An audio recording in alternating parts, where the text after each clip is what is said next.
مسجد اقصی اسلام کی 3 مقدس ترین مقامات میں ایک ہے، جس کی طرف سفر کرنا بھی باعث اجر و ثواب ہے۔ مسجد اقصی اپنے آپ میں ایک مکمل تعمیری تاریخ رکھتا ہے، جس کا تعلق قوموں کے عروج و زوال اور پیغمبروں کے مابعوث ہونے سے ہے۔ مسجد اقصی ہم مسلمانوں کے لیے قبلہ اول کی حیثیت رکھتا ہے، جس کی طرف رخ کر کے نبی اکرم محمد صلی اللہ علیہ وسلم اور آپ کے اصحاب نے تقریباً 1.5 سالوں تک نماز ادا کی اور یوں لوگوں کو یہ پیغام دیا کہ اسلام کوئی نیا دین نہیں، بلکہ یہ دین ابراہیم ہی کی ایک شکل ہے، جو حضرت موسیٰ و عیسیٰ علیہ السلام کے تعلیمات کو پھر سے زندہ کرنے اور اصل توریت و انجیل کے پیغام پر عمل پیرا ہے۔ واقعہ معراج اس بات کی دلیل تھی کہ القدس سے اسلام کا کتنا گہرا تعلق ہے۔ نیز نبی صلی اللہ علیہ وسلم کا تمام انبیاء اکرام کی امامت کروانا ایک غیر معمولی واقعہ تھا۔ غرض یہ کہ یروشلم اسلام و عیسائیت اور یہودیت تینوں مذاہب کے نزدیک مقدس ترین مقام ہے۔ یہ علاقہ پیغمبروں کا مسکن رہا ہے، جہاں بے شمار نبی مبعوث کیے گئے۔ قرآن مجید میں اللہ تبارک و تعالیٰ نے سرزمین قدس کے متعلق سورہ اعراف میں فرمایا، اور ہم نے اس قوم کو کہ جس کو کمزور بنایا گیا تھا اس سرزمین کے مشرق و مغرب کا وارث بنایا، کہ جس سرزمین میں ہم نے برکت رکھی ہے۔ اسی طرح سورہ اسراء میں فرمایا، پاک ہے وہ ذات جو لے گئی اپنے بندے کو ایک رات میں مسجد حرام سے مسجد اقصی تک، کہ جس کے ارد گرد ہم نے برکت رکھ دی ہے۔ ان آیات میں جس بابرکت سرزمین کا ذکر ہے وہ بیت المقدس اور اس کے گرد و نواح کے علاقے ہیں۔ حدیث مبارکہ میں حضور اکرم محمد صلی اللہ علیہ وسلم نے مسجد اقصی کی فضیلت بیان کیا، لہٰذا حضرت ابو ذر غفاری سے روایت ہے کہ انہوں نے نبی صلی اللہ علیہ وسلم سے پوچھا، اے اللہ کے رسول، اس روئے زمین پر سب سے پہلے کون سی مسجد تعمیر کی گئی؟ آپ نے فرمایا، مسجد حرام۔ انہوں نے پھر پوچھا، اس کے بعد کون سی مسجد تعمیر کی گئی؟ آپ نے فرمایا، مسجد اقصی۔ حضرت ابو ذر نے کہا، ان دونوں کے تعمیر کے دوران کل کتنا وقفہ ہے؟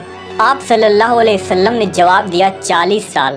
علماء و مفسرین کی ایک جماعت کے نزدیک مسجد اقصی کو سب سے پہلے خود حضرت آدم علیہ السلام نے تعمیر کی تھی، اور بعد میں حضرت ابراہیم علیہ السلام نے اسے دوبارہ تعمیر کروائی۔ روایتوں کے مطابق اللہ نے حضرت جبرائیل علیہ السلام کو خصوصی طور سے حضرت آدم کی طرف بھیجا اور حکم دیا کہ مسجد حرام اور مسجد اقصی کی تعمیر کریں۔ ابن حشام نے اپنی تاریخ میں لکھا کہ جب بنی اسرائیل فلسطین میں مضبوط ہوئے اور ان کی ریاست قائم ہوئی تو حضرت داؤد علیہ السلام نے بیت المقدس کی دوبارہ بنیاد رکھی، اور پھر آپ کے جانشین اور فرزند حضرت سلیمان علیہ السلام نے مسجد اقصی کی مکمل تعمیر فرمائی۔ غرض یہ کہ احادیث اور تاریخی روایتوں سے یہ پتہ چلتا ہے کہ بیت المقدس کو کئی مرحلوں اور ادوار میں بار بار تعمیر کی گئی۔ نیز اس کی تجدید کئی پیغمبروں نے کیا۔ مسجد اقصی کی مکمل تعمیر حضرت سلیمان علیہ السلام کے دور میں ہوئی، جس کی تائید نہ صرف اسلامی بلکہ اسرائیلی روایتوں سے بھی ملتی ہے۔ حضرت سلیمان علیہ السلام اللہ کے جلیل القدر پیغمبر تھے، جن کی سلطنت مشرق سے مغرب تک تھی، اور انسانوں کے ساتھ چرند و پرند، جانور، حیوانات اور جنات پر بھی آپ نے حکومت کی تھی۔ جنات آپ کے تابع اور فرما بردار تھے۔ اللہ نے جنات کو آپ کے تابع کر دیا تھا، جو حکومتی امور میں حضرت سلیمان علیہ السلام کے حکم کی تعمیل کیا کرتے اور بڑے بڑے کام سر انجام دیتے۔ لہٰذا مسجد اقصی کی تعمیری کام میں حضرت سلیمان نے جناتوں کو بھی لگایا تھا۔ اس مسجد کی تعمیر آپ کے بادشاہ بننے کے بعد ہی شروع ہو گئی، اور تقریباً 40 سالوں میں مسجد کی تعمیر مکمل کی گئی۔ تعمیری مقام پر حضرت سلیمان علیہ السلام نے شیشے کا ایک حجرہ بنایا تھا، جس کے اندر آپ عبادت کیا کرتے تھے۔ آپ اپنے عصا کے سہارے کھڑے رہتے اور اللہ کی عبادت میں مشغول رہا کرتے تھے۔ یہ عبادت کافی طویل ہوتی تھی۔ آپ کئی دن یا ماہ ایسے ہی کھڑے رہتے اور جنات اپنے کاموں میں مشغول رہا کرتے۔ جب سلیمان علیہ السلام کو یہ علم ہوا کہ جلد ہی آپ کی وفات ہونے والی ہے تو آپ نے اللہ سے دعا کی کہ ایسا معجزہ صادر ہو جائے کہ ان جنوں کو آپ کی وفات کا علم ہی نہ ہو اور وہ اسی طرح اپنے کاموں میں مصروف رہ کر مسجد کی تعمیر مکمل کر دیں۔ لہٰذا اسی حجرے کے اندر جب آپ عبادت میں مصروف تھے تو آپ کی روح قبض کر لی گئی، لیکن اس عصا کے سہارے آپ علیہ السلام کی جسم مبارک ویسے ہی کھڑی رہی اور جنات یہ سمجھتے رہیں کہ آپ عبادت میں مشغول ہیں۔ دراصل پیغمبروں کی جسم مبارک کبھی سڑتی نہیں، نہ ہی زمین کی مٹی انہیں کھا سکتی ہے۔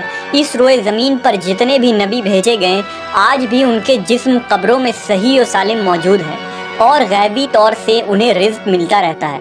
لہذا حضرت سلیمان علیہ السلام وفات کے کئی سالوں بعد تک اسی مقام پر عصا کے سہارے کھڑے رہے۔ آخر کار جب اس عصا کو دیمک کھانے لگی اور وہ لاٹھی کمزور ہو گئی تو آپ کی مبارک جسم زمین کی طرف جھکنے لگی، اور تب جناتوں کو یہ علم ہوا کہ حضرت سلیمان علیہ السلام کی وفات ہو چکی ہے۔